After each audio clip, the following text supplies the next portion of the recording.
নমস্কার বন্ধুরা, মনুর রান্নাঘরে তোমাদের সকলকে স্বাগত জানাই। আশা করছি সবাই খুব ভালো আছো। আজকে আমি চলে এসেছি নতুন একটা রেসিপি নিয়ে, ছোলে বাটারে।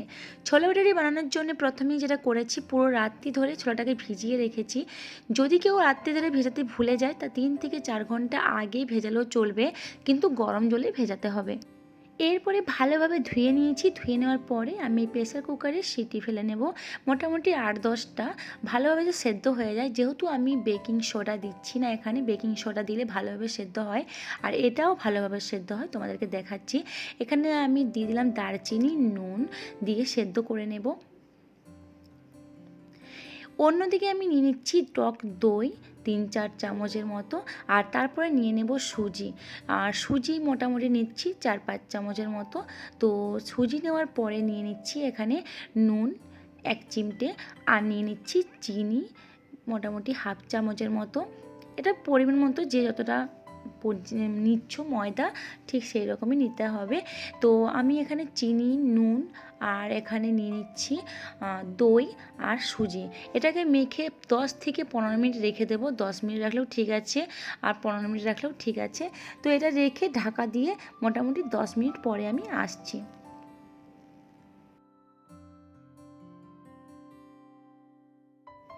10 মিনিট পরে আমি ফিরে এলাম। তো এরপরে আমি দিয়ে দেবো ময়দা।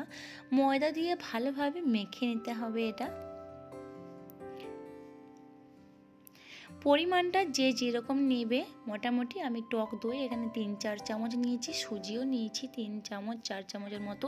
সুজিটা অনেকটা নরম হয়ে গেছে, তারপরে আমি ময়দাটাকে দিচ্ছি। ময়দাটাকে দিয়ে ভালোভাবে মেখে নেব। তো এরপরে হাত দিয়ে ভালোভাবে মেখে নিতে।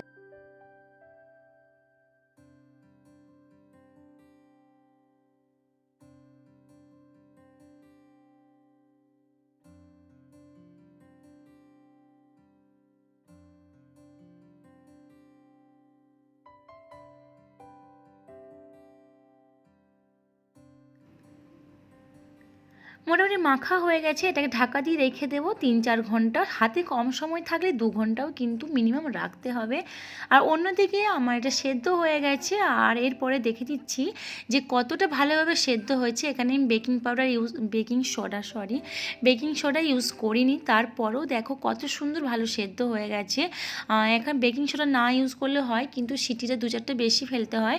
আর এখানে আমি একদম মিহি করে বেটে নিচ্ছি রসুন কুচি, কাঁচা লঙ্কা কুচি আর টমেটো, আর তার সাথে পেঁয়াজ। এটা গোটা রাখলেও হয়, আর তাছাড়া ভালো মিহি করেও বেটে নিতে পারো।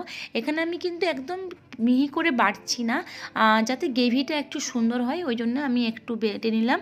আর অন্যদিকে আমি সর্ষের তেল নিয়ে নিয়েছি, আর তারপরে দিয়ে দিলাম শুকনো লঙ্কা ফোড়ন, জিরে ফোড়ন, আর তার সাথে তেজপাতা, আর দিয়ে দেবো এখানে 5 ফোড়ন আর দারচিনি। 5 ফোড়ন দেওয়ার পরে আমি দিয়ে দেবো যেটা আমি মিহি করে বেটে রেখেছিলাম। তো মিহি মানে আমি কিন্তু শিলনোড়ায় বা আমি কোনো মিক্সার গ্রাইন্ডারে সেটা বলছি না, মিহি মানে সে কুচো কুচো করেছি একদম।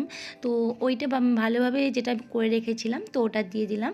এটা থেকে যতক্ষণ না পর্যন্ত তেল বেরোচ্ছে, একটা গন্ধ আসছে পেঁয়াজ রসুনের, ততক্ষণ অবধি আমি এটা ভেজে নিয়েছি। তারপরে আমি দিয়ে দিচ্ছি এখানে জিরে গুঁড়ো, ধনে গুঁড়ো, হলুদ গুঁড়ো, লঙ্কার গুঁড়ো, চিনি। আমি চিনিটা এটা কেউ নাও দিতে পারে, আমি ভালোবাসি বলে দিলাম। আর নুনটা কিন্তু মাথায় রাখতে হবে, ছোলা বাটিটা যখন সেদ্ধ করেছি তখন কিন্তু ছোলাটাকে যখন সেদ্ধ করেছি তখন কিন্তু নুন দিয়েছিলাম। আর এখানে একটু জল দিয়ে ভালোভাবে কষিয়ে নেব যতক্ষণ না পর্যন্ত তেল বেরোচ্ছে, ততক্ষণ অবধি। মশলাটা ভালোভাবে কষানো হয়ে গেলে তারপরে আমি দিয়ে দেবো যে সেদ্ধ করে রাখা ছোলেটাকে, ওটা কম কম দিয়ে ভালোভাবে কষিয়ে 5 মিনিটের মতো ঢাকা দিয়ে রেখে দেবো। তো এটা কম দিয়ে আমি ভালোভাবে কষিয়ে নিয়েছি। এবার 5 মিনিট ঢাকা দিয়ে রেখে দেবো। তারপরে অন্যদিকে যে জল গরম হচ্ছে ওটা দেবো। অন্যদিকে যে জল গরম করেছি ওটা আমি এখন দিয়ে দিলাম। এটা দেওয়ার পরে 5 মিনিট আমি ঢাকা দিয়ে রেখে দেবো। এরপর ঢাকা দিয়ে দেবো 3 থেকে 4 মিনিটের মতো, লো ফ্লেমে হবে এটা। এটা এর মতো হতে থাক। অন্যদিকে আমাকে আরেকটা মশলা বানাতে হবে। এর মধ্যে কিন্তু ছোলা বাটারের বাজার থেকে একটা রেসিপি কিনতে পাওয়া যায় মশলা, তো ওটাও আমরা দিয়ে দিতে পারি উপর থেকে। যখন আমরা মশলাটা কষছি তখনই দিতে হবে, কিন্তু আমি এখানে দিলাম না। তো এদিকে রান্না হয়ে গেছে, আমি গ্যাসটা বন্ধ করে দিলাম।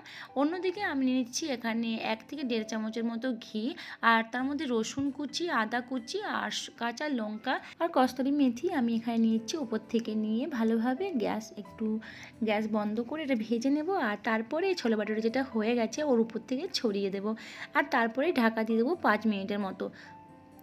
তো এটা উপর থেকে ছড়িয়ে দিয়ে 5 মিনিটের মতো ঢাকা দিয়ে রেখে দিতে হবে। অন্যদিকে মেখে রাখা ময়দাটাকে এটা ভালোভাবে মেখে নিতে হবে, অনেকটাই ফুলে গেছে। তো এরপরে এটাকে আমি গোল গোল করে লেচি কেটে নেব। যখন এটা মেখেছিলাম তখন কিন্তু একটু টাইটই মেখেছিলাম, কিন্তু যখন আমি এটা হাতে নিচ্ছি তখন অনেকটা নরম হয়ে গেছে। যদি কারোর সমস্যা হয় সেক্ষেত্রে হাতে তেল ইউজ করতে পারে। এরপরে আমি এটাকে বেলে নেব, না পাতলা হবে আর না মোটা হবে, ঠিক এইভাবে বেলে নেব। আর তেলটা যখন অনেক গরম হয়ে যাবে, যখন একদম ভালোভাবে গরম হবে, তখনই একমাত্র লুচিগুলোকে আমরা ভেজে নেব। আর তার আগে আমি একটা ছোটো টুকরো দিয়ে দেখে নিয়েছি যে তেলটা এসছে কি না। তো এইভাবে ঘুরিয়ে ঘুরিয়ে যদি আমি ভাজি তাহলে সুন্দর ফুলে যায়, দেখতেই পাচ্ছ।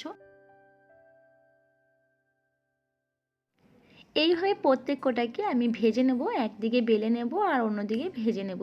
একদম বেলে কিন্তু আগেই রাখা যাবে না, এটা এমনি ময়দা দিয়ে বানানো ছোট হয়ে যাচ্ছে। তো এইভাবে বেলেছি আমি আর বেলে ভেজে নিচ্ছি।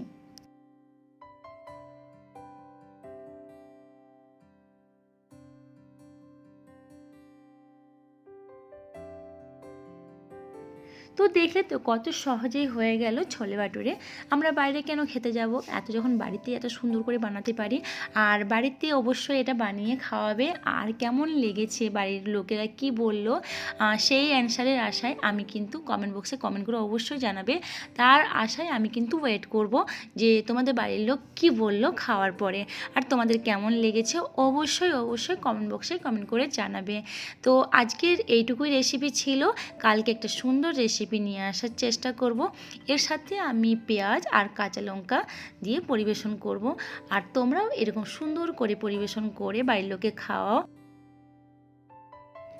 ছোলে বাটুরের জন্য গ্রেভিটার জন্য যখন আমরা ছোলে বাটুরেটা আমরা কষছি, তখন কয়েক কটা ছোলেকে আমরা ভালোভাবে ছোলাটাকে মানে এটা মেখে নেব, যাতে ওটা ভালো গ্রেভিটা হয়। কারণ এর মধ্যে তো আলু বা সেইভাবে কিছু নেই যাতে এটা গ্রেভি হবে। তো ওই জন্যে আমরা ছোলাটাকে কয়েক কটা ছোলাকে ভালোভাবে মেখে নিলে গ্রেভি হয়ে যাবে। তো আমি ওটাই করেছি, সুন্দর গ্রেভি হয়ে গেছে।